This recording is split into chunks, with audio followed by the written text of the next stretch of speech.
Hello बच्चों, नमस्कार। मैं जितेंद्र आप लोग का अपना यूट्यूब चैनल अध्ययन गुरु में स्वागत करता हूं। बच्चों, आज हम लोग देखेंगे पश्चिमी विचारक में जॉन लॉक के बारे में। जॉन लॉक जो है इंग्लैंड के रहने वाले हैं। तो इनका जो जन्म है 1632 ईस्वी में हुआ है और इनकी मृत्यु हुई है 1704 ईस्वी में।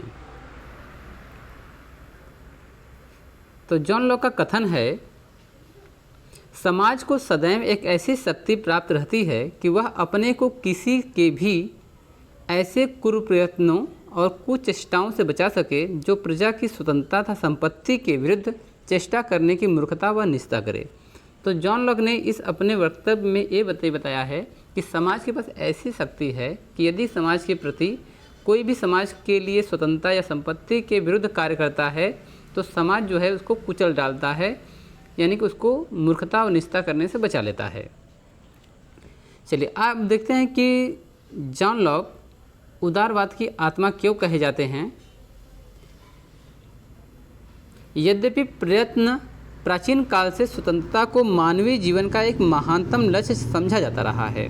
जैसा कि हम लोग जानते हैं कि प्राचीन काल से ही मानव जो है स्वतंत्रता के प्रति जो है समझ रखता है या स्वतंत्र रहना चाहता है, लेकिन इसे राजनीतिक विचार के केंद्र बिंदु का स्थान प्राप्त करने का श्रेय उदारवादी दर्शन को प्राप्त होता है। यानी स्वतंत्रता जो दी जाने वाली बातें हैं यह उदारवाद के बाद ही संभव हुआ है। यदि उदारवाद नहीं होता तो स्वतंत्रता जो है यह नहीं मिल पाती, जबकि हर एक इंसान चाहता है कि वह स्वतंत्र रहे। स्वतंत्रता की समस्या और मानव मात्र के लिए इसकी प्राप्ति के उपायों पर जितना ध्यान उदारवाद ने केंद्रित किया है, संभवतः उतना किसी भी अन्य विचारधारा ने नहीं किया है। तो स्वतंत्रता के बारे में उदारवाद ने काफ़ी प्रयत्न किया है और जहाँ पर भी लोकतंत्र है वहाँ पर स्वतंत्रता दी जाती है। आज के दिनों में भी बहुत सारे ऐसे देश हैं जहाँ पर स्वतंत्रता नहीं है, या कहा जाए कि वहाँ पर 50-50 चांसेस है। जॉन लॉक उदारवाद के समर्थकों में निसंदेह सबसे अधिक महत्वपूर्ण हैं। तो यहाँ पर जॉन लॉक को उदारवाद के रूप में सबसे महत्वपूर्ण माना गया है। लॉक को उदारवाद की आत्मा कहा जाता है, यानी कि जो लॉक हैं जॉन लॉक, उनको उदारवाद की आत्मा भी कहा जा सकता है, क्योंकि उसने अपने दर्शन में स्वतंत्रता को शासन के सर्वोच्च लक्ष्य का स्थान प्रदान किया है।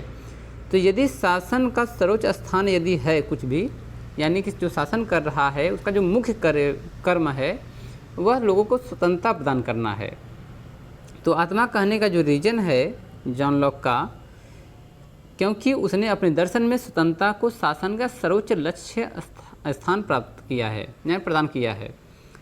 तो जॉन लॉक ने कहा है कि यदि शासन व्यवस्था है तो उसका एक ही लक्ष्य होना चाहिए कि लोगों को स्वतंत्रता प्रदान करे। अब यहाँ पर उदारवाद के दो रूप प्रचलित हैं। पहला है पुरातन उदारवाद और दूसरा है नवीन उदारवाद। बारी बारी इन दोनों को हम देखते हैं कि प्राचीन उदारवाद क्या है और नवीन क्या है। तो देखते हैं पहले प्राचीन क्या है, यानी कि पुरातन उदारवाद। पुरातन उदारवाद जिसका प्रतिपादन जेम्स मिल, जेफरसन और टॉमस पेन के द्वारा किया गया है। तो पुरातन उदारवाद का जो प्रवर्तक हैं जेम्स मिल, जेफरसन और टॉमस पेन, राज्य को श्रेष्ठतम अवस्था में भी एक बुराई ही मानता है। उसे केवल एक प्रहरी यानी वॉचमैन का ही रूप प्रदान करता है और राज्य के कार्यक्षेत्र को सीमित रखने के पक्ष में है। तो जो पुरातन उदारवाद है वह कहता है कि राज्य को श्रेष्ठतम अवस्था में रखना एक बुराई है और जो राज्य का स्वरूप है वह ज़्यादा बड़ा नहीं होना चाहिए, सीमित होना चाहिए। और राज्य को एक प्रहरी के रूप में देखा गया है, उसे केवल एक प्रहरी का रूप प्रदान किया गया है। जो राज्य है वह केवल प्रहरी है, केवल देखभाल कर सकता है। जबकि नवीन जो उदारवाद है वो थोड़ा विस्तृत है।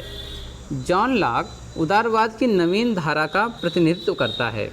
तो नवीन उदारवाद की जो प्रतिनिधि हैं वो है जॉन लॉक, और शासन को स्वतंत्रता की प्राप्ति का एक महत्वपूर्ण और आवश्यक साधन मानते हैं। जॉन लॉक मानते हैं कि जो शासन है उसका जो मुख्य कार्य होना चाहिए लोगों को स्वतंत्रता प्रदान करना, उसका कर्म ही यही होना चाहिए। जॉन लॉक उदारवादी इस बात में है कि वह अपने को व्यक्ति स्वतंत्रता की प्राप्ति का एक आवश्यक साधन मानते हुए भी यह कभी नहीं भूला है कि शासकीय शक्ति की मर्यादाएं निर्धारित की जानी चाहिए। जिससे कि इस शक्ति का प्रयोग मानवीय स्वतंत्रता के विरुद्ध न हो सके। तो लॉक ने यहाँ पर इस बात को पूर्णतः ध्यान दिया है कि स्वतंत्रता प्राप्ति तो एक आवश्यक साधन है, परंतु शासकीय शक्ति की मर्यादाएं भी निर्धारित होनी चाहिए। यानी स्वतंत्रता के साथ साथ जो प्रशासकीय कार्य हो रहे हैं, शासन व्यवस्था है, उनकी भी शक्ति जो है एक मर्यादा में होनी चाहिए, एक निर्धारित होनी चाहिए, जिससे कि वह शक्ति का प्रयोग मानवीय स्वतंत्रता के विरुद्ध कभी न कर सके। यदि मानव की स्वतंत्रता के लिए यदि कोई शक्ति बाधक हो रही है तो उसको भी मर्यादा में रहना होगा, उसके लिए भी कुछ नियम बनाने होंगे। लॉक इस बात को नहीं भूलते हैं। उनके द्वारा सामाजिक समझौता सिद्धांत की संपूर्ण व्यूहरचना मानवीय स्वतंत्रता के लक्ष्य की दृष्टि में रखकर की गई है। तो लॉक ने सामाजिक समझौता का जो सिद्धांत दिया है वह मानव की स्वतंत्रता को देखते हुए दिया है। डनिंग के शब्दों में कहा गया है कि हाब्स और पुफेडोर्फ के द्वारा सामाजिक समझौते के आधार पर राजनीतिक संघ के निर्माण की पद्धति शासकीय सत्ता को असीमितता का प्रतिपादन करने के लिए अपनाई गई है, लेकिन लॉक इस पद्धति के आधार पर शासकीय सत्ता को सीमित करने में ही प्रयत्नशील रहा है। तो डनिंग ने कहा कि जो हॉब्स हैं उन्होंने सामाजिक समझौता जो किया है, उन्होंने शासक वर्ग को असीमित सत्ता दे दी है, असीमित शक्ति प्रदान किया है, जबकि जॉन लॉक इस पद्धति के आधार पर शासकीय सत्ता को सीमित करने के प्रयास में कार्य कर रहे हैं। वो चाहते हैं कि जो शासकीय सत्ता है वह सीमित रहे और ज़्यादा जो है हावी न रहे जनता के प्रति, जिससे कि जनता की स्वतंत्रता, लोगों की स्वतंत्रता या व्यक्तिगत स्वतंत्रता कायम रहे। वहीं पर एक विचारक हैं ए हैकर का कभी कथन है, जबकि सभी पूर्वगामी विचारकों ने राज्य को अधिक सुदृढ़ बनाने के प्रयत्न किए हैं, लॉक प्रथम विचारक है जिससे राज्य संस्था को कमज़ोर बनाने और उसकी शक्तियों को सीमित करने का प्रयास किया है। हैकर का कहना है कि जितने भी जॉन लॉक से पूर्वगामी विचारक रहे हैं उन्होंने राज्य को सुदृढ़ बनाने के लिए प्रयास किया है, जबकि लॉक ऐसे विचारक हैं जिन्होंने राज्य संस्था को कमज़ोर बनाने और उनकी शक्ति को कम करने या सीमित करने का पूरा प्रयास किया है। लॉक की धारणा के प्राकृतिक अवस्था में व्यक्तियों को कुछ प्राकृतिक अधिकार प्राप्त होते हैं और राजनीतिक समाज की स्थापना के बाद भी उनके ये अधिकार पूर्णतः सुरक्षित रहते हैं। तो लॉक की जो धारणा है, कहते हैं प्राकृतिक अवस्था में व्यक्तियों को कुछ प्राकृतिक अधिकार प्राप्त थे और राजनीतिक समाज की स्थापना के बाद ये भी उनके ये अधिकार पूर्णतः सुरक्षित रहें। डनिंग कहते हैं व्यक्ति के प्राकृतिक अधिकार संप्रभु समाज के अधिकारों को ठीक वैसे ही सीमित करते हैं जिस प्रकार प्राकृतिक अधिकार अन्य व्यक्तियों के प्राकृतिक अधिकारों को सीमित करते हैं। तो डनिंग के शब्दों में कहा गया है कि व्यक्ति के प्राकृतिक अधिकार संप्रभु समाज के अधिकारों को ठीक वैसे ही सीमित करते हैं। जैसे कहा गया है कि जो संप्रभु समाज है, जिसके ऊपर एक शासक वर्ग है, और व्यक्ति की जो प्राकृतिक अधिकार हैं, इन दोनों में जितना जो है, जिनमें जो है अधिकारों को ठीक वैसे ही सीमित करते हैं। हमारे पास दोनों की सीमाएं हैं, व्यक्तिगत प्राकृतिक अधिकार सीमित है और जो संप्रभु है उसकी भी कुछ सीमाएं हैं। ठीक उसी प्रकार जिस प्रकार प्राकृतिक अधिकार अन्य व्यक्तियों के प्राकृतिक अधिकारों को सीमित करते हैं, जो प्राकृतिक अधिकार हैं अन्य व्यक्तियों के साथ जो प्राकृतिक अधिकार को सीमित करते हैं, हर व्यक्ति के लिए अलग अलग है। तो जिस प्रकार ये दोनों सीमित हैं, वैसे ही संप्रभु समाज और व्यक्ति के प्राकृतिक अधिकार जो है सीमित हैं। शक्ति का कोई दुरुपयोग न करे, इसलिए लॉक ने शक्ति विभाजन का सिद्धांत में स्थिर कर दिया। वह विधायिका, कार्यपालिका विभागों को बिल्कुल अलग अलग रखना चाहता था, क्योंकि उसका विचार था कि दोनों शक्तियों के एक ही स्थान पर केंद्रित होने से स्वतंत्रता को खतरा हो सकता है। तो जॉन लॉक जो है वो चाहते थे कि शक्ति का दुरुपयोग न हो, इसलिए उन्होंने शक्ति का विभाजन किया।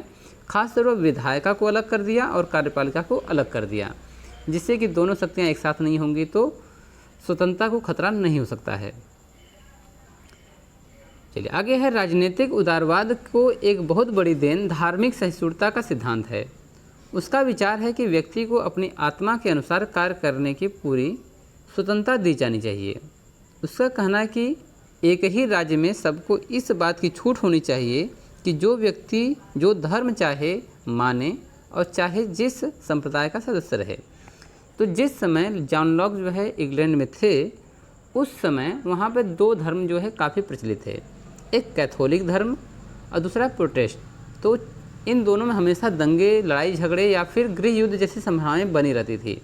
इनका मानना था कि कोई भी देश में जो भी नागरिक हैं वो अपनी मर्जी से कोई भी धर्म अपना सकते हैं, चाहे किसी भी धर्म को मान सकते हैं, और यह सबको स्वतंत्रता मिलनी चाहिए। वस्तुतः लॉक व्यक्तियों की स्वतंत्रता की रक्षा के प्रति इतने अधिक जागरूक हैं कि उनके द्वारा व्यक्तियों को कुशासन के विरुद्ध विद्रोह का स्पष्ट अधिकार प्रदान कर दिया है। मानवीय स्वतंत्रता के इस रक्षक को उदारवाद की आत्मा का नाम ठीक दिया गया है। लॉक कहते हैं कि यदि किसी व्यक्ति की स्वतंत्रता की रक्षा नहीं हो पा रही है तो वह समुदाय या व्यक्ति अपनी स्वतंत्रता के लिए कुशासन के प्रति विद्रोह भी कर सकता है। जब इतनी बातें अगर लॉक जो है एक नागरिकों के लिए व्यक्तिगत अधिकारों के लिए करते हैं तो उन्हें जो है मानवीय स्वतंत्रता के रक्षक को उदारवाद की आत्मा भी कहा जा सकता है, और ये सटीक भी है और सही भी है। एविस्टिन के शब्दों में उदारवाद की आत्मा सर्वाधिक श्रेष्ठ रूप से जॉन लॉक में ही प्रतिबिंबित होती है। एविस्टिन कहते हैं कि जितने भी विचारक हुए हैं, सबसे अधिक यदि उदारवाद की आत्मा जो है दिखाई देती है, कहा जाए कि उदारवाद सबसे अधिक जिसमें दिखाई देता है वह जॉन लॉक ही हैं। चलिए अब देखते हैं जीवन परिचय। सामाजिक समझौता सिद्धांत के प्रतिपादक जॉन लॉक का जन्म 29 अगस्त 1632 में सामरसेटशायर के रिंगस्टन नामक स्थान पर एक मध्यवर्गीय परिवार में हुआ था। जॉन लॉक का जन्म हुआ उस समय हॉब्स की आयु 43 वर्ष थी, क्योंकि हम लोग इसके पहले जो हम टॉपिक पढ़े हैं वो जॉन हॉब्स के बारे में था। हॉब्स की आयु उसमें 43 वर्ष थी जिस समय लॉक का जो है जन्म हुआ, और ब्रिटिश संसद अपने अधिकारों के लिए राजा के साथ संघर्ष कर रही थी। तो हॉब्स की आयु जब 43 वर्ष थी, जो अपना लेखन कार्य कर रहे थे, तो इनको भी काफ़ी जो है आलोचनाएं झेलने पड़ा, और इनको भी काफ़ी बार जो है जेल में डालने का प्रयत्न किया गया। तो उस समय जब हॉब्स थे, उस समय संसद अपने अधिकारों के लिए राजा के साथ संघर्ष कर रहा था। ठीक है, जब लॉक की आयु 12 वर्ष थी, इंग्लैंड में गृह युद्ध प्रारंभ हो गया। अपनी प्रारंभिक शिक्षा घर पर ही प्राप्त करके लॉक ने 15 वर्ष की आयु में वेस्टमिंस्टर स्कूल में प्रवेश कर लिया। तो यह घर पर ही पढ़े, और जो है 15 वर्ष की आयु में इन्होंने एक स्कूल में एडमिशन ले लिया। ठीक है, लॉक ने सन 1652 ईस्वी में 20 वर्ष की आयु में ऑक्सफोर्ड विश्वविद्यालय में उच्च शिक्षा की प्राप्ति हेतु गया। जब वो 20 वर्ष के हुए, उनकी जो सन रहा है उस समय 1652 ईस्वी, उन्होंने ऑक्सफोर्ड विश्वविद्यालय में जो है एडमिशन करा लिया। लॉक ने एक चर्च में बिशप बनने का प्रयास किया। अब वो पढ़ाई कर रहे थे, उनको अच्छी जानकारी थी, तो चाहते थे कि बिशप बन जाएं, लेकिन उनको सफलता नहीं मिली। सन 1660 ईस्वी में डेविस टॉमस नामक डॉक्टर के संपर्क में आने पर उसने चिकित्सा शास्त्र का ज्ञान प्राप्त करके इस क्षेत्र में अपनी रुचि बढ़ाई और एक सफल चिकित्सक बन गया। अब जब 1660 ईस्वी में, यानी कि लगभग 28 वर्ष की आयु में, एक डॉक्टर जो है संपर्क में आते हैं, नाम है डेविस टॉमस। इनके संपर्क में आने पर उन्होंने चिकित्सा सीखा, डॉक्टरी की पढ़ाई की। कहा जाए कि ये एक प्रैक्टिकली जो है चिकित्सक बन गए, और आगे चल करके इन्होंने चिकित्सक के नाते जब ये डॉक्टर हो गए तो सन 1666 ईस्वी में, लगभग इनकी उम्र 34 साल रही होगी, 44 ईयर्स में, उनके संबंध में उस समय के सुप्रसिद्ध राजनीतिज्ञ और विग दल के संस्थापक लॉर्ड एस्ली से हुए। अब जो है जब ये अपने 34 वर्ष में पहुँचे, काफ़ी अच्छा डॉक्टरी का नॉलेज हो गया था, चिकित्सक हो गए थे, तो एक राजनीतिज्ञ थे जो विंग दल के जो संस्थापक माने जाते हैं, लॉर्ड एस्ली हुए, इनसे इनका संपर्क हो गया। इसके बाद आगामी 15 वर्षों तक लॉक ने उनका निजी डॉक्टर रहते हुए कार्य किया। अब एस्ली के क्या हो गए, एक तरह से पारिवारिक डॉक्टर हो गए, उनके साथ रह करके रहने लगे। सन 1672 में एस्ली चांसलर बने। अब जो एस्ली जो थे विंग दल के संस्थापक, वो चांसलर बन जाते हैं, तथा लॉक ने उनकी कृपा से कतिपय महत्वपूर्ण शासकीय पदों पर कार्य किया। अब जब एस्ली चांसलर बनते हैं तो अपने निजी डॉक्टर को भी उन्होंने प्रशासकीय कार्यों में लगा दिया, और बहुत सारे महत्वपूर्ण कार्य जो है जॉन लॉक के द्वारा किए जाते हैं। परंतु रोमन कैथोलिक चर्च का पक्ष लेने की राजा की प्रवृत्ति का विरोध करने के कारण उन्हें 1673 में चांसलर पद से हटा दिया गया। लॉक पर भी इसका प्रभाव पड़ा। अब जब एस्ली चांसलर बने थे, मात्र 1 साल के बाद 1673 में उनको जो है चांसलर पद से हटा दिया जाता है, क्योंकि उन्होंने रोमन कैथोलिक चर्च का पक्ष लेने की, यानी जो राजा थे उस समय, उन्होंने रोमन कैथोलिक चर्च का जो है उन्होंने पक्ष लिया था। इनका इन्होंने विरोध किया तो इनको हटा दिया गया। इनको माना गया कि प्रोटेस्ट हैं, इसलिए एस्ली को पद से हटा दिया जाता है। तो लॉक जो है इन्हीं के समर्थन में थे, तो इनको भी काफ़ी हानियाँ झेलना पड़ता है। लॉक इसके बाद सन 1675 ईस्वी में स्वास्थ्य लाभ हेतु फ्रांस चला गया और 1679 तक वहाँ पर रहा। वापस लौटने पर उसे पुराने पद पर बैठाया गया। अब जब लॉक ने एस्ली जो है उसको हटा दिया जाता है, 1675 में फ्रांस चले जाते हैं और लगभग 4 सालों के बाद जब वो वापस आते हैं तो उनका जो है जो पुराना पद था उनको वापस दे दिया जाता है। इस दौरान इंग्लैंड में राजनीतिक विद्रोह की आग फिर से भड़क गई और राजा ने एस्ली से नाराज होकर, क्योंकि एस्ली फिर से चांसलर बनते हैं, तो उनसे नाराज होकर के 1681 में उसे पद से हटा दिया और प्रोटेस्ट धर्म का समर्थन करने के कारण उसे राजद्रोह का दोषी मानकर उस पर मुकदमा चलाया। अब जब वो वापस आते हैं 4 सालों के बाद 1679 में, तो उन्हें जो है फिर से उनके पद दिए जाते हैं एस्ली के द्वारा। फिर क्या होता है कि राजा ने देखा कि एस्ली ने फिर से प्रोटेस्टों का साथ दिया है, इसलिए 1681 में उन्हें पुनः उनके पद से हटा दिया जाता है और उन पर राजद्रोह का मुकदमा चलाया जाता है कि इन्होंने राजा के विरुद्ध जो है कार्य किए हैं, इसलिए इन पर मुकदमा चलेगा। इस दौरान वह विलियम ऑफ ऑरेंज के संपर्क में आया। अब यहाँ पर लॉक जो है विलियम ऑफ ऑरेंज के संपर्क में आते हैं। सन 1688 में इंग्लैंड की रक्तहीन क्रांति के सफल होने पर तथा विलियम ऑफ ऑरेंज द्वारा निमंत्रण भेजे जाने पर वह वापस इंग्लैंड लौट आया। वहाँ पर लॉक को कमिश्नर, जो जॉन लॉक को कमिश्नर ऑफ अमील्स का पद दिया गया। अब जब यहाँ पर विलियम ऑरेंज के साथ उनका संपर्क हो गया, यानी कि जब एस्ली दोबारा 1681 में हटाए गए तो वो फिर चले गए देश छोड़ करके, फिर विलियम ऑफ ऑरेंज के संपर्क में आते हैं। तो जब रक्तहीन क्रांति होती है सन 1688 ईस्वी में, ब्लडलेस रेवोल्यूशन, तो उसमें उनको फिर से बुलाया जाता है विलियम ऑफ ऑरेंज के द्वारा और उनको लॉक, यानी जो लॉक हैं जॉन लॉक को कमिश्नर ऑफ अमील्स के पद दिया जाता है, यानी कि बड़ा पोस्ट था उस समय। 1700 ईस्वी में स्वास्थ्य की कमजोरी का उसे इस पद से त्यागपत्र दे दिया और 1704 में 72 वर्ष की आयु में इस महान दार्शनिक की मृत्यु हो जाती है। तो 72 सालों तक इनका जीवन लीला था। इनकी महत्वपूर्ण जो रचनाएं थी, पहला है मानव स्वभाव के संबंध में निबंध, ठीक है, ऐसे कंसर्निंग ह्यूमन अंडरस्टैंडिंग 1690। दूसरा इन्होंने जो पुस्तक लिखा था शासन पर 2 निबंध, 2 ट्रेटिस ऑफ द गवर्नमेंट 1690। अब इसके बारे में थोड़ा सा देख लेते हैं कि शासन पर 2 निबंध जो है ये क्या है। यह रचना लॉक की सबसे महत्वपूर्ण रचना मानी जाती है। पहले निबंध में लॉक ने फिल्मर द्वारा, यहाँ पर फिल्मर जो है एक विचारक हैं, प्रतिपादित राजा के दैवी सिद्धांतों का खंडन किया है। दूसरे निबंध में राजा की निरंकुशता का विरोध किया है।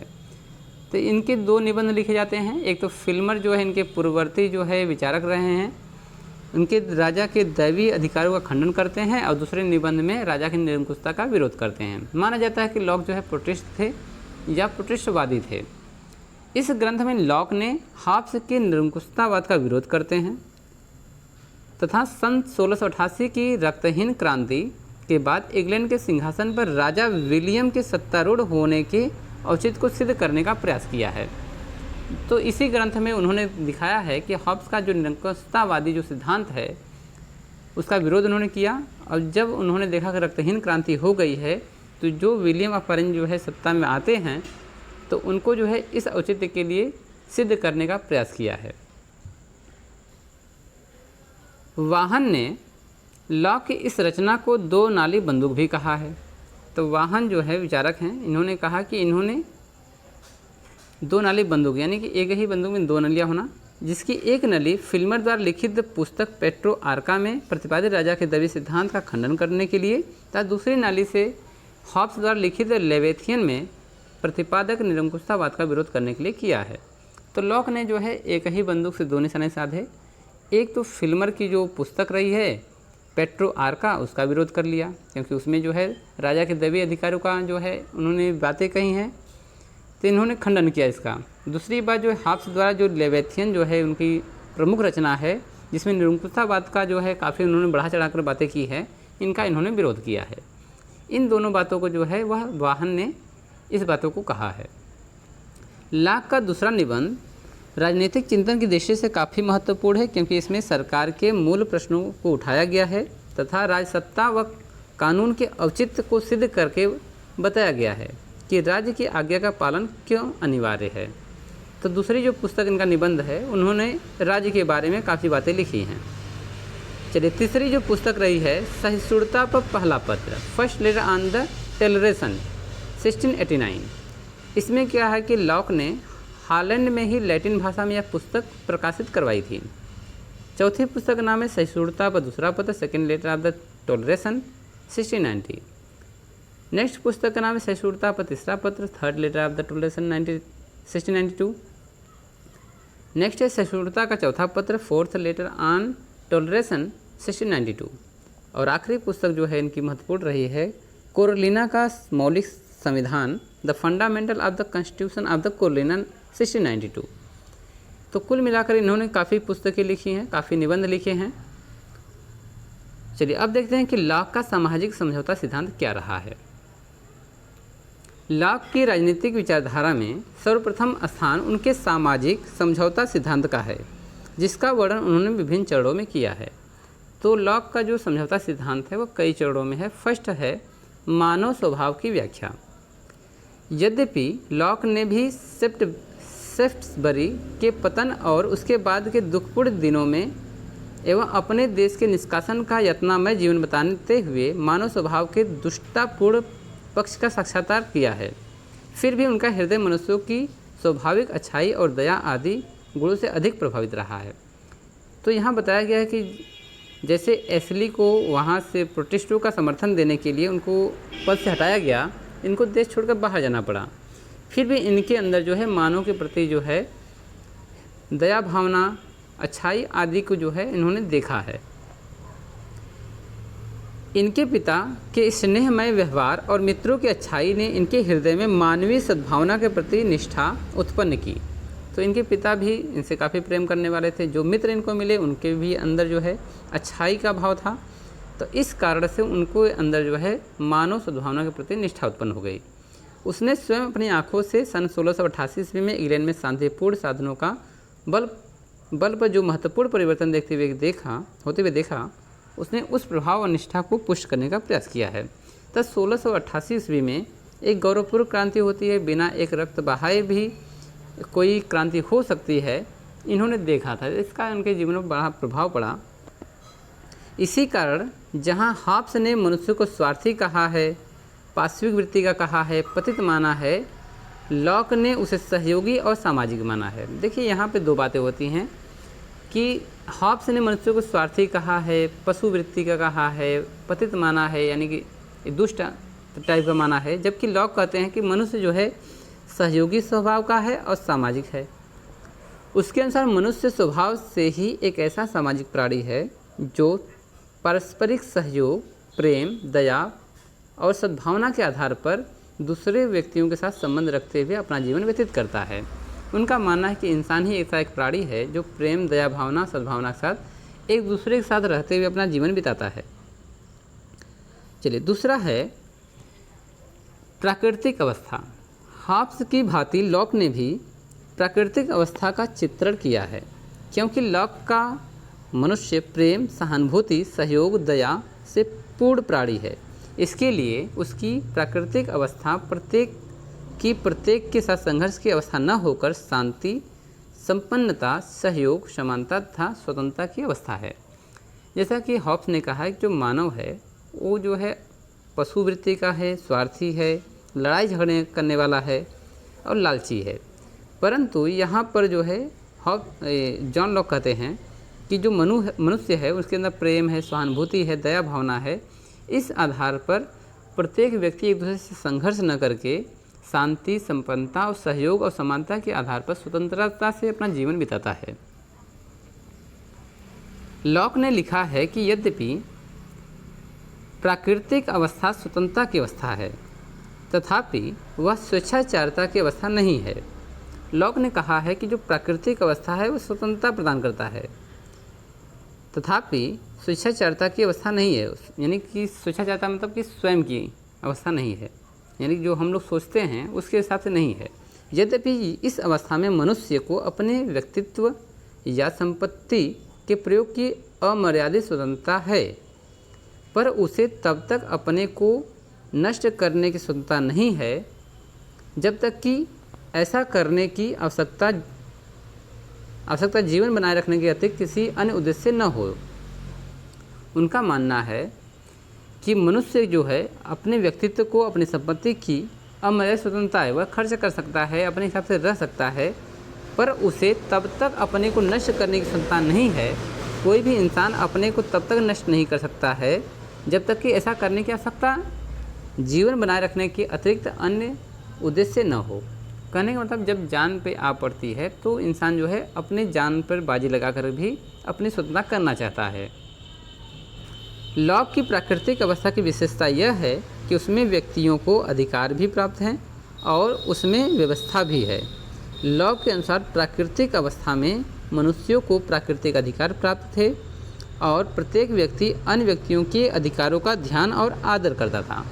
लॉक का मानना है कि जब प्राकृतिक अवस्था थी उसमें एक इंसान दूसरे इंसान का जो है सम्मान, ध्यान और आदर करता था। प्राकृतिक अवस्था में मनुष्य को 3 अधिकार प्राप्त थे। पहला है जीवन का अधिकार, दूसरा स्वतंत्रता का अधिकार और संपत्ति का अधिकार। तो प्राकृतिक अवस्था में जीवन का अधिकार, जीवन जीने की, स्वतंत्रता का अधिकार और संपत्ति का अधिकार। प्राकृतिक अवस्था में संपत्ति की सृष्टि ईश्वर प्रदत्त वस्तुओं में श्रम के सम्मिश्रण से हुई, अर्थात जैसे पेड़ में फल फूल लगे हुए हैं वे सबके हैं, पर यदि परिश्रम करके मैंने तोड़ा तो मेरे हो गए। तो लॉक ने ये बताया है कि प्राकृतिक अवस्था में संपत्ति की सृष्टि ईश्वर प्रदत्त वस्तुओं में श्रम के सम्मिश्रण से हुई है। तो यहाँ पर उन्होंने कहा कि जैसे पेड़ में फल फूल लगे हैं, ठीक है, वो सबके लिए हैं, पर कोई व्यक्ति यदि मेहनत से उसको तोड़ता है तो वह उसका हो जाता है।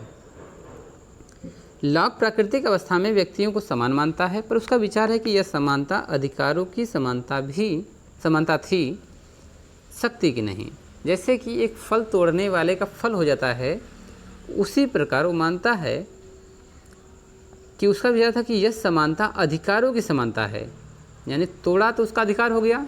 इसी प्रकार स्वतंत्रता भी अधिकारों की समानता है, शक्ति की नहीं। ठीक है, आगे जो है लॉक के अनुसार प्राकृतिक अवस्था में व्यवस्था भी विद्यमान है और वह है विवेक द्वारा स्थापित व्यवस्था। तो लॉक का मानना है कि प्राकृतिक अवस्था में भी व्यवस्था विद्यमान थी और वह थी कैसी? विवेक द्वारा स्थापित व्यवस्था।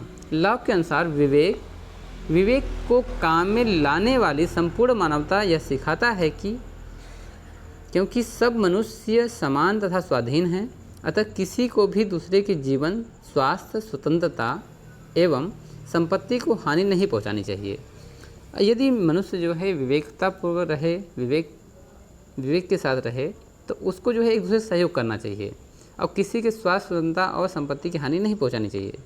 इस प्रकार लॉक का तात्पर्य है कि मनुष्यों को दूसरे के अधिकारों पर आक्रमण करने, हानि पहुंचाने से रोका जाना चाहिए।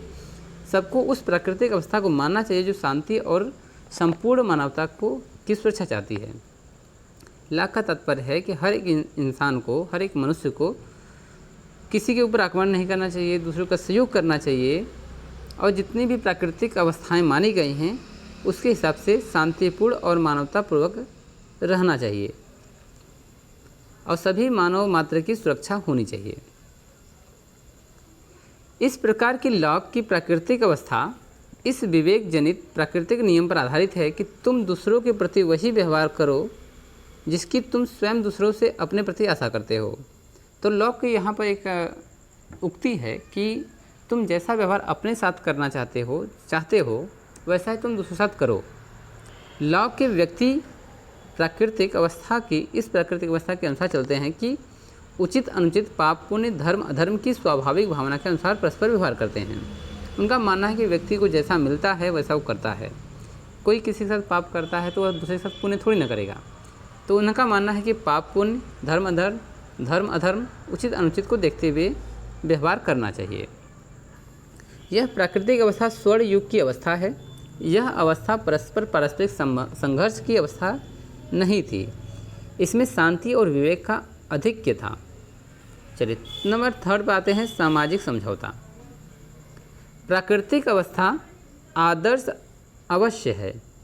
जो प्राकृतिक अवस्था है वो आदर्शपूर्ण अवश्य है, किंतु न तो यह व्यवहारिक है और न ही इसमें स्थायी होने की कोई गारंटी है। तो मानना है यहाँ पर जो जॉन लॉक से उनका मानना है कि प्राकृतिक अवस्था आदर्श जरूर है, किंतु यह व्यवहारिक और न ही अस्थायी है, और यह कब तक रहेगी इसकी कोई गारंटी नहीं है। प्राकृतिक अवस्था में व्यक्ति को कुछ असुविधाएं हैं और इस अवस्था की कुछ कमियां भी हैं। प्राकृतिक अवस्था की पहली कमी यह है कि इसमें कोई सुनिश्चित, प्रकट एवं सर्वमान्य नियम नहीं है जिसके आधार पर उचित अनुचित का निर्णय हो सके। उनका मानना है कि प्राकृतिक अवस्था में सही यानी उचित और अनुचित का निर्णय करने वाला कोई नहीं है। इस अवस्था की दूसरी कमी यह है कि इसमें कोई प्रकट या निष्पक्ष निर्णायक भी नहीं है, यानी कि इसमें निर्णायक नहीं है, कोई भी राजा का कार्य करने के लिए, प्रशासक कार्य करने के लिए नहीं है। प्राकृतिक अवस्था की तीसरी कमी यह है कि निर्णयों को कार्यान्वित कर सकने वाली शक्ति का अभाव है। तो जो भी क्रियाएं करना है, जो भी नियम कानून बनाने हैं, तो उसका शक्ति का अभाव है। ऐसी दशा में निर्णय कार्यान्वित होने से रह जाते हैं। जो निर्णय होने चाहिए, जो कार्य होने चाहिए वो नहीं हो पाते, क्योंकि शक्ति का अभाव है, कोई किसी का कार्य नहीं करना चाहेगा। इस असुविधा के कारण व्यक्ति प्राकृतिक अवस्था का त्याग कर समझौते के आधार पर राज्य संस्था की उत्पत्ति करते हैं। तो यहाँ पर महत्वपूर्ण बात ये कहते हैं लोग कि जब देखा वहाँ उन्होंने कि जो प्राकृतिक अवस्था है वह जो है निश्चित नहीं है, नियम को लागू करने के लिए कोई नहीं, निर्णय देने के लिए कोई नहीं है, तो उन्होंने कहा कि जब ऐसी शासन व्यवस्था जो प्राकृतिक अवस्था है उसमें किसी चीज़ की गारंटी नहीं है, तो इस आधार पर समझौता होना स्वाभाविक है।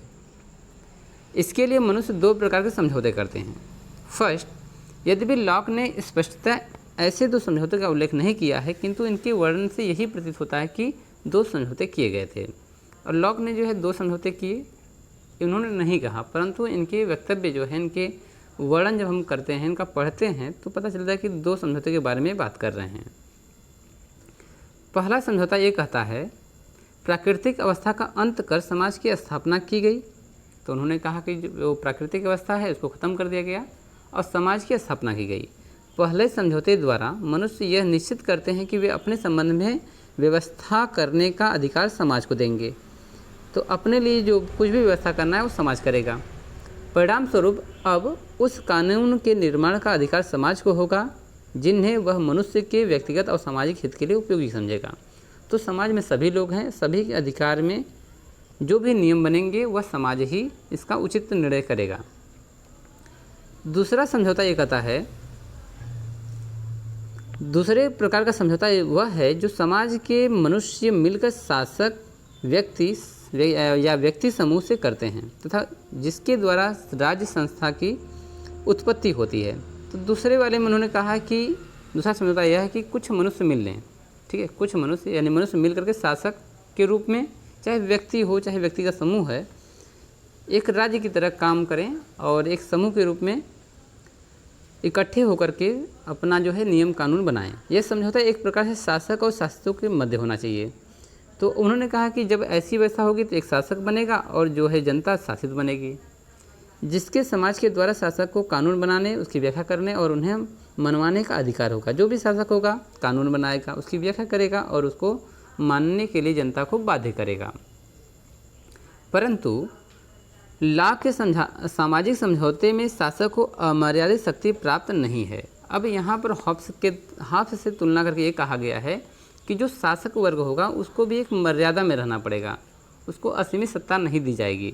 शासक की शक्ति पर यह प्रतिबंध लगा दिया गया है कि उसके द्वारा निर्मित कानून प्राकृतिक नियमों के अनुकूल और अनुरूप होंगे। उन्होंने कहा जो स्वतंत्रता दी गई है प्रकृति द्वारा, जो संपत्ति का अधिकार है, जो स्वतंत्रता का अधिकार है, इस पर वो इसके प्रतिकूल वह कार्य नहीं कर सकता है।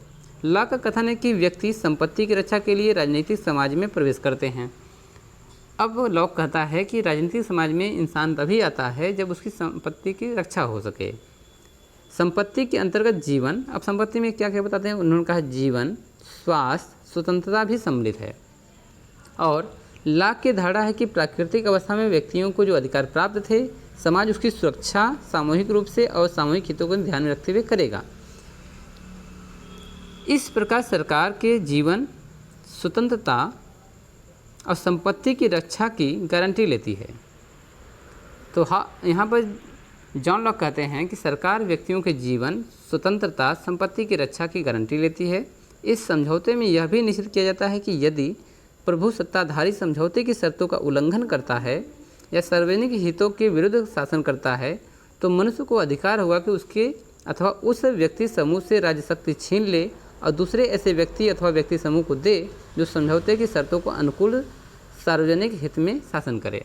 उन्होंने कहा कि यदि शासक वर्ग या कुछ लोगों का समूह जो कानून व्यवस्था बनाए रख रहा है, यदि वह प्राकृतिक समझौते का उल्लंघन करता है तो वह जनता जो है, नागरिक, उनसे अधिकार छीन करके किसी अन्य दूसरे को दे सकता है। आगे है लॉक के सामाजिक समझौते की विशेषताएं। तो कुछ विशेषताएं इस प्रकार हैं। फर्स्ट है कि लॉक के सिद्धांत के अंतर्गत दो प्रकार के समझौते होते हैं। पहले समझौते में तो एक राजनीतिक समाज की स्थापना की गई है और दूसरे समझौते में शासक और शासित वर्ग की शर्तों को निश्चित करते हुए सरकार की स्थापना की गई है। जैसा कि हमने ऊपर देखा है, एक में उन्होंने कहा कि राजनीतिक समाज की स्थापना होगी, दूसरे में कहा कि शासक और शासित वर्ग के बीच में कुछ नियम कानून होंगे, एक सरकार की स्थापना की जाएगी। समझौते के परिणाम स्वरूप नागरिकों के द्वारा प्राकृतिक अवस्था के अधिकारों का त्याग कर दिया जाता है, किंतु अधिकारों का यह त्याग इस शर्त पर किया जाता है कि समाज उसकी सुरक्षा सामूहिक रूप से और सामूहिक हित में ध्यान रखते हुए करेगा। तो समझौता में ये कहा कि जो नागरिक की जो प्राकृतिक अवस्था में जो अधिकार दिए गए थे उसका त्याग करता है। वो इसलिए करता है कि जो हमने समाज का निर्माण किया है वह समाज इन अधिकारों को हमारे लिए बचा कर रखेगा, इसके लिए वह कार्य करेगा, इसलिए वो त्याग करते हैं। समझौते के आधार पर जिस राज्य संस्था का निर्माण होता है वह मानवीय अनुमति और सहमति का परिणाम होता है। लॉक के सिद्धांत में शासक भी समझौते का एक पक्ष है। यदि कोई शासक बना है तो लॉक के हिसाब से वह समझौते का एक पक्ष है, अतः समझौते की शर्त पर उसे अनिवार्यतः लागू होती है और इसके लिए समझौते का पालन आवश्यक होता है। इस प्रकार लॉक एक निरंकुश राजतंत्र नहीं वरन मर्यादित राजतंत्र की स्थापना चाहता है। तो लॉक ने कहा कि जो शासक बना है वह भी एक समझौते का ही परिणाम है। यदि उस पर भी वही शर्तें लागू होंगी जो उसके लिए बनाई गई हैं, यदि वह समझौते का पालन नहीं करता है तो उसे उसके पद से पदच्युत कर दिया जा सकता है, यानी कि उसको हटा दिया जा सकता है। वो लॉक चाहते हैं कि जो निरंकुश राजतंत्र है, जो हॉब्स ने इसका प्रतिपादन किया था, ये नहीं होना चाहिए, परंतु एक मर्यादा में राजतंत्र की स्थापना होनी चाहिए, जैसा कि उन्होंने विलियम ऑरेंज के साथ किया था। लॉक के सिद्धांत में राज्य और शासन के अंतर को स्वीकार किया गया है और वह शक्ति विभाजन के सिद्धांत का समर्थन करता है। तो लॉक जो है उन्होंने ये कहा है कि राज्य और शासन में जो अंतर है इसको स्वीकार किया गया है और शक्ति विभाजन का समर्थन किया है। उन्होंने कार्यपालिका को और व्यवस्थापिका को बिल्कुल अलग अलग जो है शक्तियाँ प्रदान किया है। छठा जो है, क्योंकि शासक अथवा सरकार की स्थापना मनुष्यों के समझौते के द्वारा या सहमति पर हुआ है, यदि सरकार निश्चित लक्ष्य को पूर्ण करने की दिशा में कार्य न करे तो शासक की नियुक्ति करने वाली जनता को उसे पदच्युत करने का अधिकार है। यदि शासक वर्ग जो है समझौते में जो सहमति बनी है उसका यदि उल्लंघन करता है या फिर उसे असमर्थ रहता है प्राप्त करने में, तो उसको हटा दिया जा सकता है। तो प्राकृतिक अवस्था में जैसे कि संपत्ति, जीवन, स्वास्थ्य, इन सभी को जो है समझौता के रूप में स्वीकार किया गया है। यदि शासक और इसका पालन नहीं करता है तो उसको उसके पद से हटा करके किसी और को बनाया जा सकता है। दूसरे शब्दों में लॉक के समझौते के अनुसार हॉब्स के मत के विरुद्ध जनता को शासक अथवा सरकार के विरुद्ध विद्रोह करने का अधिकार प्राप्त है। जैसा कि लॉक ने कहा है कि समाज को सदा एक ऐसी शक्ति प्राप्त रहती है कि वह अपने को किसी भी कुप्रयत्नों, जैसा कि हमने ऊपर पहली उक्ति पढ़ा था, और कुछ चेष्टाओं से बचा सके जो प्रजा के जीवन, स्वतंत्रता और संपत्ति के विरुद्ध कुप्रयत्न करने की चेष्टा करने की मूर्खता या निष्ठा करे। ये पहली लाइन हमने पढ़ा था कि यदि कोई ऐसा निष्ठा भरा हुआ कार्य करता है, कुछ चेष्टा करता है, तो समाज को ऐसी शक्ति प्राप्त है कि इसको जो है बदल सकता है।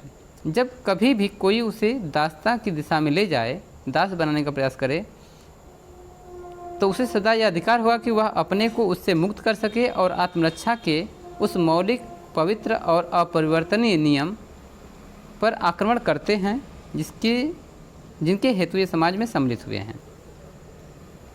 चलिए, समझौते की उपयुक्त विशेषताओं से स्पष्ट होता है कि लॉक ने अपने सिद्धांत के आधार पर एक ऐसे समाज का समर्थन किया है जिसमें वास्तविक एवं अंतिम शक्ति संप्रभुता समष्टि रूप में समाज में निहित है। तो इस विशेषता हमें यही पता चलता है कि लॉक ये चाहते हैं कि संपूर्ण शक्ति जो है एक समाज में निहित होती है तथा सरकार का चाहे कोई भी स्वरूप क्यों न हो, समाज की इच्छा की अभिव्यक्ति का एक ऐसा साधन मात्र होती है जिसे समाज जब चाहे बदल सकता है। लोग कहते हैं कि समाज के हाथों में इतनी शक्ति होती है कि वो जब चाहे शासक वर्ग को या फिर राजतंत्र को वो बदल सकता है। सरकार के कार्यधर्म की सीमाएं। सरकार के कार्य क्या होते हैं? लॉक के सामाजिक समझौते में एक विशेष बात यह है कि जिस यंत्र द्वारा सरकार अपनी शक्ति और अधिकार प्राप्त करती है उसे लॉक संविदा कहकर नहीं पुकारा जाता है, वरन उसे ट्रस्ट या धरोहर कहते हैं। तो यहाँ पर लॉक कहते हैं कि जो सरकार के कार्य और उनकी सीमाएं हैं जिससे वह कार्य करती हैं, तो उसे लॉक संविदा, यानी कि लॉक ने अगर ये प्रतिपादन किया तो लॉक संविदा न कह के या लॉक के द्वारा संविधान न कह के उसे ट्रस्ट का नाम दिया गया है, धरोहर का नाम दिया गया है। हार्मोन के शब्दों में, अब हार्मोन एक विचारक हैं, उनके शब्दों में लॉक के इस ट्रस्ट की धारणा के अनुसार सरकार को जनता के समान अधिकार प्राप्त नहीं हैं। सरकार के तो जनता के प्रति कर्तव्य ही हैं। हार्मोन कहते हैं कि लॉक की जो ट्रस्ट की धारणा है उसमें सरकार को जनता के समान अधिकार प्राप्त नहीं है।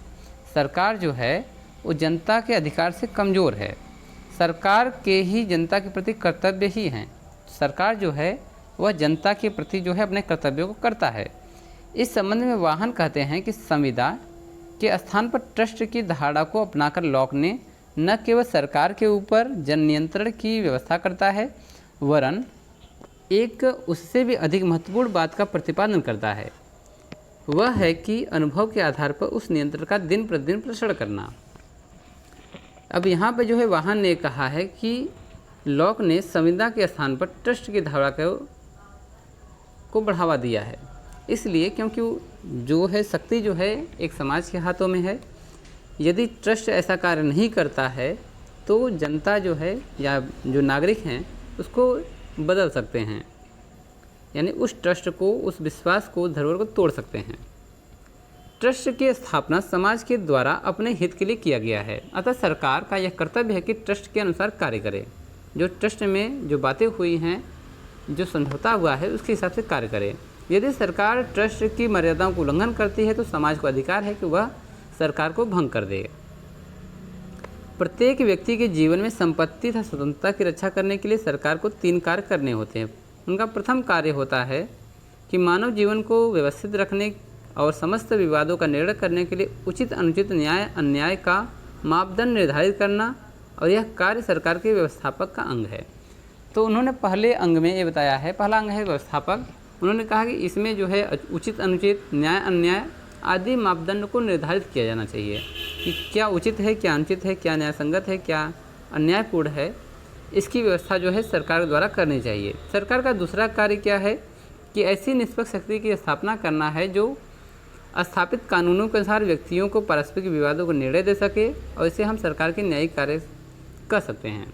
दूसरा शक्ति ये कहते हैं कि यदि सरकार जो है उसका शक्तियाँ नहीं होंगी तो कोई अधिकारों को मानेगा नहीं, तो मनवाने के लिए अपनी बातों को न्याय कार्य, यानी कि न्यायिक कार्य करने के लिए एक न्यायालय या फिर विवादों को सुनने के लिए एक ऐसी संस्था होनी चाहिए जहाँ पर व्यक्तियों को कानूनों को मानने के लिए बाध्य किया जा सके, यानी कि दंड व्यवस्था की व्यवस्था होनी चाहिए। तीसरा कार्य यह है कि समाजों तथा दूसरे नागरिकों में समाज तथा उसके नागरिकों के हितों की रक्षा करना, जैसे युद्ध की घोषणा करना, शांति की स्थापना करना, दूसरे राज्यों से संधि करना, न्यायपालिका के निर्णयों को क्रियान्वित करना, इसके अंतर्गत आते हैं।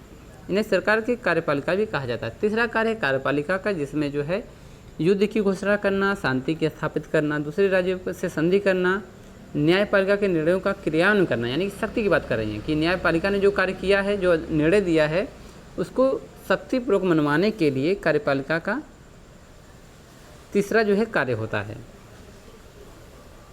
चलिए अब देखते हैं लॉक के राज्य की विशेषताएं क्या हैं। लॉक ने समझौते के आधार पर जिस राज्य की स्थापना की है और उसके द्वारा अपने ग्रंथों में राज्य पर जो विचार व्यक्त किए हैं, उसके आधार पर लॉक राज्य के विशेषताओं का अध्ययन निम्न रूप में किया जा सकता है। तो फर्स्ट ये है कि राज्य मानव कल्याण का एक साधन मात्र है।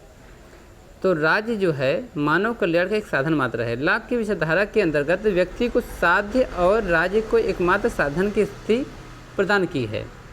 राज्य व्यक्ति के लिए है, व्यक्ति राज्य के लिए नहीं है।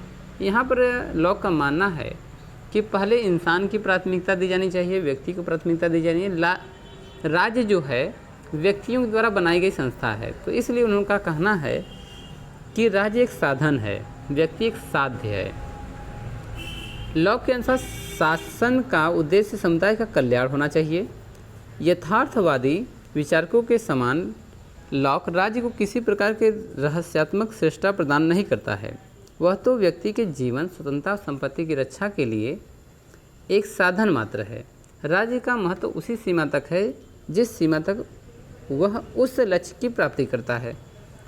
तो लॉक का मानना है कि जो राज्य की उत्पत्ति हुई है वह जीवन रक्षा के लिए, स्वतंत्रता के लिए और संपत्ति की सुरक्षा के लिए की गई है। चलिए तीसरा जो है दूसरा, राज्य का आधार है जन सहमति, यानी जन सहमति हुआ है तभी राज्य का निर्माण हुआ है। लॉक की राज्य संबंधी विचारधारा का प्रथम और अंतिम स्वर जन सहमति है। लॉक ने राज्य की उत्पत्ति के संबंध में समझौता का सिद्धांत अपनाया है, जिसका मूल विचार है कि राज्य की स्थापना जनसहमति के आधार पर हुई है।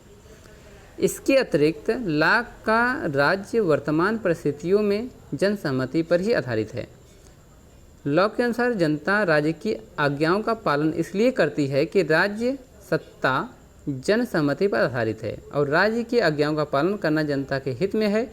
किंतु यदि शासक वर्ग केवल अपने स्वार्थों को ध्यान में रखते हुए मनमाना शासन करने की प्रवृत्ति को अपनाए तो ऐसी स्थिति में जनता शासन की आज्ञाओं का पालन करने के लिए बाध्य नहीं है। इनका मानना है कि यदि जो भी समझौता हुआ है राज्य के साथ, यदि राज्य अपनी मनमानी करता है तो जनता भी उसके इस मनमाने को स्वीकार नहीं कर सकती है। चलिए थर्ड है सीमित सत्ता वाला राज्य। लॉक के राज्य की सबसे प्रमुख विशेषता यह है कि उसे सीमित शक्ति प्राप्त है। राज्य को सीमित शक्ति है, निरपेक्ष या असीमित सत्ता प्राप्त नहीं है। स्वयं लॉक के शब्दों में कहा गया है कि राज्य को निश्चित उद्देश्यों की प्राप्ति करने हेतु न्यासधारी शक्ति ही प्राप्त है, अर्थात उसकी शक्ति लोक कल्याण के लक्ष्य को सिद्ध करने के लिए दी गई है। जिस साधन के आधार पर सरकार के द्वारा अपनी शक्ति और अधिकार प्राप्त किए गए हैं उसे संविदा या कॉन्ट्रैक्ट या फिर ट्रस्ट कह सकते हैं।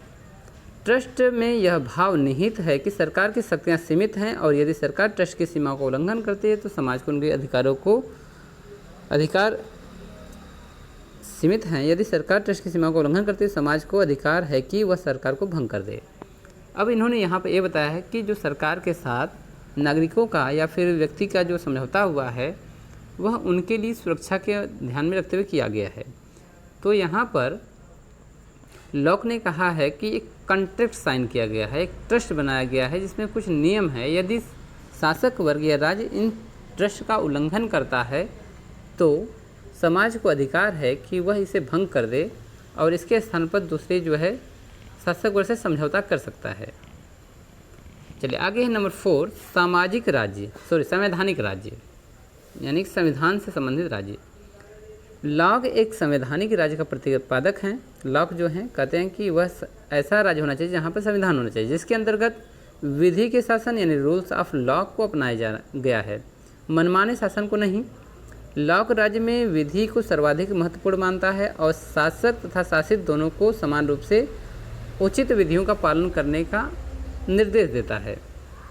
लॉक मानते हैं कि राज्य में रूल्स ऑफ द लॉ लागू होना चाहिए, जिससे कि दोनों शासक वर्ग और शासित वर्ग दोनों को मानना चाहिए। लॉक ने स्पष्ट किया कि जहाँ कानून का अंत होता है वहाँ अत्याचार प्रारंभ होता है। यदि कानून का अंत हुआ तो अत्याचार प्रारंभ होगा। यद्यपि लॉक शासन के साथ स्वविवेकी और संकटकालीन शक्तियों का प्रयोग को स्वीकार करता है, लेकिन उसका कथन है कि शक्तियाँ विधि के शासक की पूरक नहीं हैं, पूरक ही हैं, विकल्प नहीं हैं। उन्होंने कहा है कि शक्तियाँ विधि के शासक की पूरक हैं। यदि शक्तियाँ होंगी तो शासक अच्छा होगा, ये विकल्प नहीं है, ये होना ही चाहिए। अतः शासक के द्वारा इन शक्तियों का प्रयोग अपवाद के रूप में विशेष परिस्थितियों के अंतर्गत किया जाना चाहिए। ये जो शक्तियाँ प्राप्त दी गई हैं, उसको प्राप्त है राज्य को, तो उसको कभी कभी करना चाहिए, न कि हमेशा लागू करना चाहिए। चलिए 5 है निषेधात्मक राज्य का प्रतिपादन। कार्यों के दृष्टि से लॉक राज्य का एक निर्देशात्मक राज्य है। तो देखा जाता है कि राज्य के जितने भी वक्तव्य हैं, जो भी बातें उन्होंने विचार प्रकट किए हैं, उसमें एक निषेधात्मक राज्य का ही उल्लेख किया गया है, सकारात्मक राज्य का नहीं किया गया है। लॉक के राज्य का उद्देश्य व्यक्ति के जीवन, स्वतंत्रता और संपत्ति की रक्षा करने का मात्र है, इसके चरित्र को सुधारना या नैतिक उत्थान करना नहीं है। लॉक मानते हैं कि किसी भी व्यक्ति की स्वतंत्रता, जीवन, संपत्ति की रक्षा करना ही राज्य का कार्य है। उसमें जो है चरित्र को सुधारना या नैतिक उत्थान करना नहीं है। जैसा कि हम लोगों ने अरस्तु को, प्लेटो को आदि लोगों को पढ़ा था कि वहाँ पर राज्य कार्य जो होता है, लोगों को नैतिक उत्थान करना भी होता है। अपने लेटर्स ऑन द टॉलरेशन में उनके द्वारा स्पष्टता इस बात का प्रतिपादन किया गया कि राज्य व्यक्तियों के नैतिक विकास की क्षमता नहीं रखता है, न ही उनके द्वारा ऐसा प्रयास किया जाना चाहिए। राज्य को किसी भी व्यक्ति के नैतिक विचारों को नैतिकता के मार्ग पर ले जाने का अधिकार प्राप्त नहीं है। ठीक है, चलिए आगे देखते हैं। क्रांति या राज्य के विरोध का अधिकार। क्रांति का विचारक। ठीक है, लॉक के विचारों के परिणामस्वरूप इंग्लैंड में गौरवमयी क्रांति सन 1688 ईस्वी में होता है। ठीक है, उसके विचारों ने फ्रांसीसी क्रांति को भी प्रभावित किया है। अमेरिकी क्रांतिकारी एवं अमेरिका के संविधान निर्माता जेफरसन और मेडिसन लॉक के विचारों से अत्यधिक प्रभावित थे। अमेरिका के संविधान पर लॉक के विचारों का अधिक प्रभाव पड़ा है। तो सबसे अधिक जो यदि कोई प्रभाव इनके कथनों का पड़ा है तो वह अमेरिका के संविधान पड़ा है। उनके निर्माता जो थे जेफरसन और मेडिसन लॉक के विचारों से काफ़ी प्रभावित थे। लॉक के क्रांति का विचार जॉन लॉक के विचारों में सीमित है और संवैधानिक शासन का आधार पाया जाता है। राज्य ने संभावित निरंकुश शक्ति पर प्रतिबंध लगाने के लिए निम्न आधारों पर क्रांति करने का उचित ठहराया है। तो फर्स्ट है, यदि राजा या एक व्यक्ति विधि के स्थान पर निरंकुश शासन करे तो आप जो है उसके विरुद्ध कार्य कर सकते हैं, यानी क्रांति कर सकते हैं। यदि राजा हो या फिर कोई व्यक्ति हो, यदि विधि के स्थान पर निरंकुश शासन करे तो क्रांति होना स्वाभाविक है। सेकंड है, जब राजा विधायिका के स्वतंत्र कार्यकरण में बाधा उत्पन्न करे तो राजा जो है निरंकुश शासक का यानी कि एक शक्ति है। विधायिका जो कार्यपालिका है, यदि इसके स्वतंत्रतापूर्वक कार्य करने में बाधा उत्पन्न करता है तो क्रांति कर सकते हैं। जब राजा निरंकुश रूप से चुनाव या चुनाव के तरीके में परिवर्तन करता है तो भी क्रांति हो सकती है। जब राजा या विधायिका नागरिकों को किसी विदेशी शक्ति के हवाले सौंपने लगे, अब कह रहे राजा हो चाहे विधायिका हो, नागरिकों को यदि विदेशी शक्ति के हवाले सौंप दे तो क्रांति जनता कर सकती है या फिर समाज जो है क्रांति कर सकता है। यदि सर्वोच्च कार्यकारी अधिकारी विधि की अवहेलना करता है, उसका पालन नहीं करता है तो क्रांति करने का अधिकार समाज को प्राप्त है। जॉन लॉक के अनुसार क्रांति के परिणामस्वरूप सरकार को हटाया जाता है, राज्य या कॉमनवेल्थ विद्यमान रहती है। अब जो निरंकुश शासक है उसको जो है क्रांति के माध्यम से हटा करके जो कॉमनवेल्थ है उसको जो है कायम किया जाता है, विद्यमान रहती है, उसमें बदलाव नहीं किया जाता है। ऐसा नहीं कि कॉमनवेल्थ को ही बंद कर दिया जाए, ऐसा नहीं होगा, क्योंकि कॉमनवेल्थ जो है वो समाज के लिए कार्य करती है। जबकि हॉब्स के अनुसार क्रांति के परिणामस्वरूप प्राकृतिक अवस्था पुनः आ जाएगी क्योंकि हॉब्स के विचार में राज्य, समाज व सरकार सभी का निर्माण एक ही समझौते से हुआ है। जॉन लॉक ने सरकार को एक ट्रस्ट या लिमिटेड लाइबिलिटी कंपनी की संज्ञा दी है।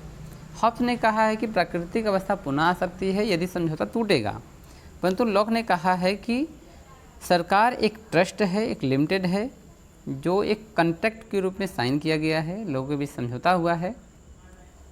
जॉन लॉक ने क्रांति के स्थान पर स्वर्ग से प्रार्थना, अपील टू हेवन शब्द का प्रयोग किया गया है। तो लॉक ने क्रांति के स्थान पर, यानी क्रांति अगर ये हो रही है तो वो लॉक ने उसे क्रांति न कह करके अपील टू हेवन कहा है। यदि कोई किसी प्रकार का कानून व्यवस्था में उल्लंघन किया जाता है तो अपील टू हेवन का प्रयोग किया जाता है, यह समाज करता है।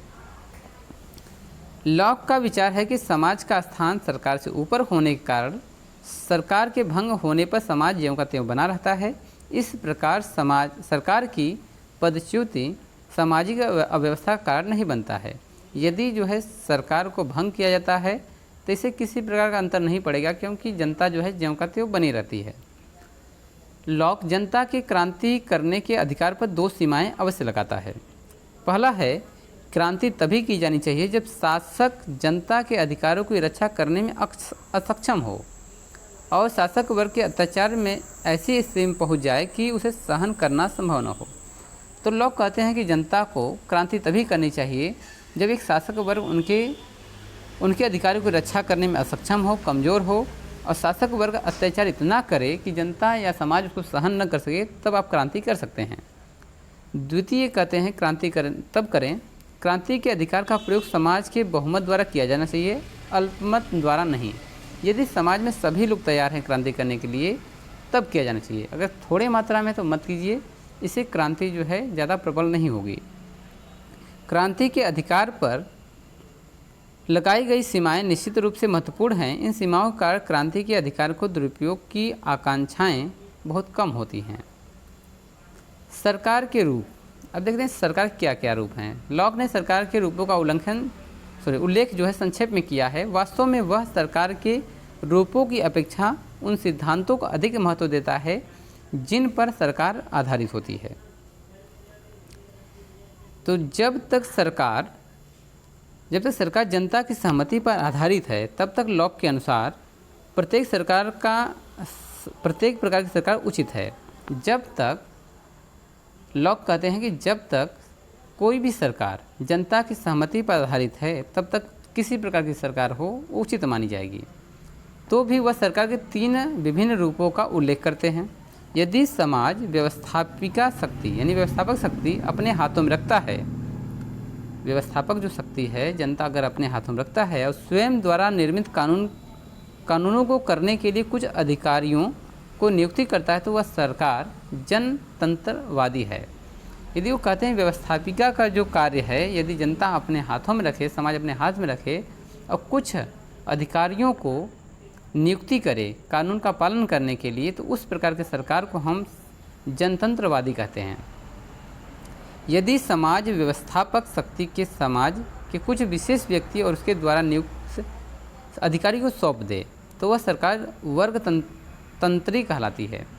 कह रहा है कि यदि मान लीजिए समाज के जो अधिकार हैं समाज के हाथों में न होकर के कुछ व्यक्ति समूहों के हाथ में दे दी जाए, तो उसे हम वर्गतंत्री सरकार कहते हैं।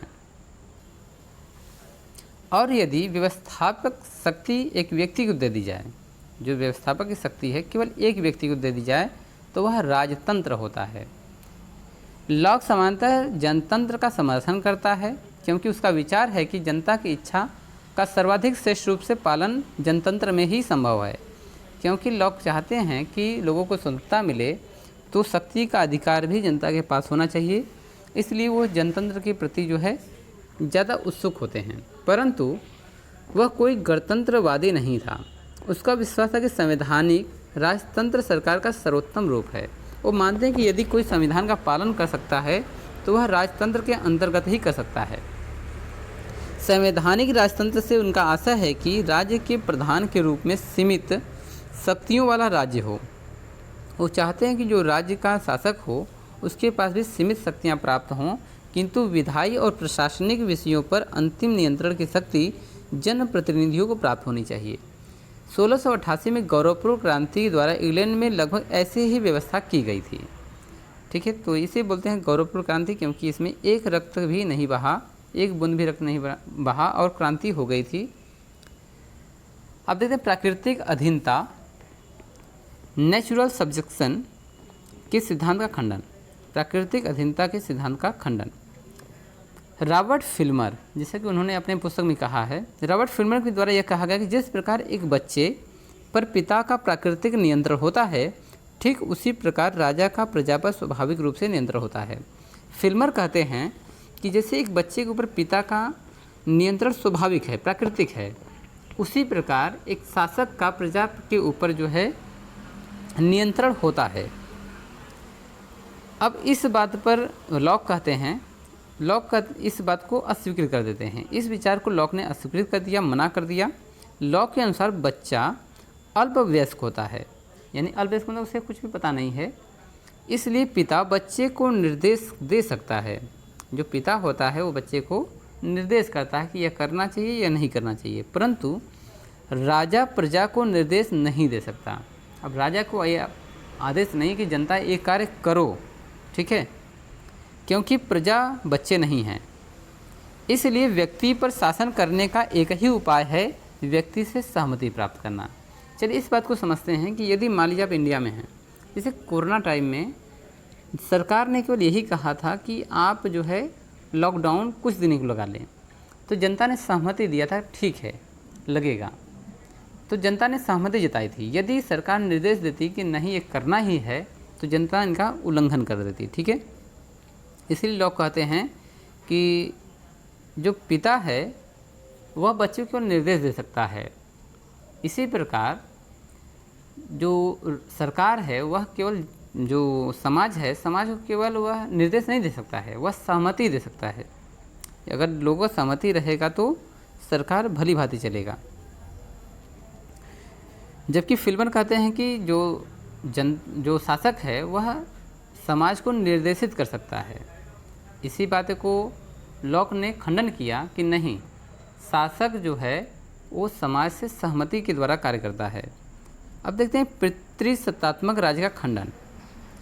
लॉक ने प्राकृतिक अधीनता के सिद्धांत का खंडन किया है, जिसका उल्लेख रॉबर्ट फिल्मर ने किया है। लॉक के अनुसार व्यक्ति पर राज्य का नियंत्रण व्यक्तियों की सहमति के बाद ही संभव है। अब जैसा कि उन्होंने कहा है लॉक ने कि यदि व्यक्ति पर राज्य का नियंत्रण संभव है तो वह व्यक्तियों की सहमति है। यदि सहमति नहीं होती तो किसी भी राज्य के द्वारा व्यक्तियों पर नियंत्रण नहीं किया जा सकता है। जॉन लॉक के अनुसार पिता का बच्चे पर नियंत्रण एवं राज्य का नागरिकों पर नियंत्रण से अलग होता है। जैसा कि मैंने ऊपर जो है उल्लेख किया है कि जैसे फिल्मर ने कहा कि पिता का बच्चे के ऊपर नियंत्रण जैसा होता है वैसा ही शासक का प्रजा के ऊपर होता है, परंतु लॉक ने इस बात का खंडन किया। उनका बातें अलग थीं।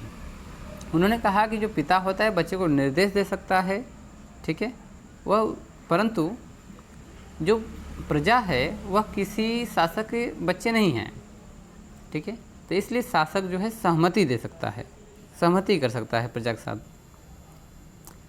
प्राकृतिक अधिकार का सिद्धांत। जॉन लॉक अधिकारों के सिद्धांत का जन्मदाता है। जॉन लॉक ने प्राकृतिक अधिकारों में जीवन, स्वतंत्रता, संपत्ति को शामिल किया है। जॉन लॉक ने संपत्ति के अधिकार को अत्यधिक महत्व प्रदान किया है तथा जीवन स्वतंत्रता के अधिकार को भी संपत्ति के अधिकार में निहित माना है। जैसा कि हमने ऊपर पढ़ा है अभी, जॉन लॉक के अनुसार व्यक्ति को प्राकृतिक अधिकार जन्मजात रूप से प्राप्त होता है, जैसे त्वचा का रंग। जॉन लॉक के विचारों में अमेरिकी संविधान निर्माता जेफरसन और मेडिसन प्रभावित हुए थे। जेफरसन के अनुसार व्यक्ति को जीवन, स्वतंत्रता, सुख देने का अधिकार होता है। ये बेटा हम लोग इसको जो है ऊपर हमने उल्लेख कर दिया है, इसलिए इस पर हम थोड़ा सा आगे चलते हैं।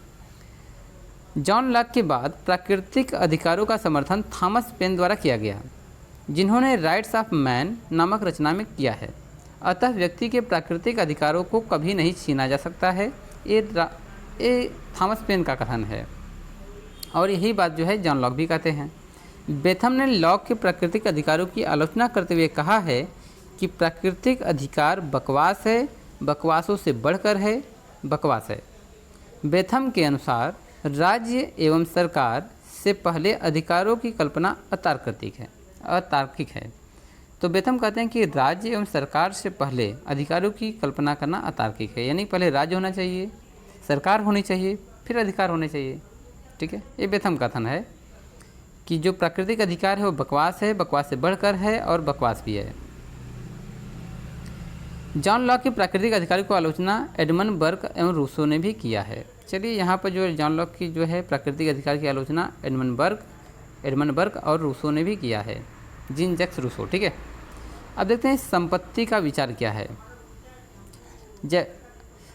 मैकफर्सन के अनुसार जॉन लॉक द्वारा राज्य व सरकार के निर्माण का मूल उद्देश्य संपत्ति के सिद्धांत को औचित्य प्रदान करना है।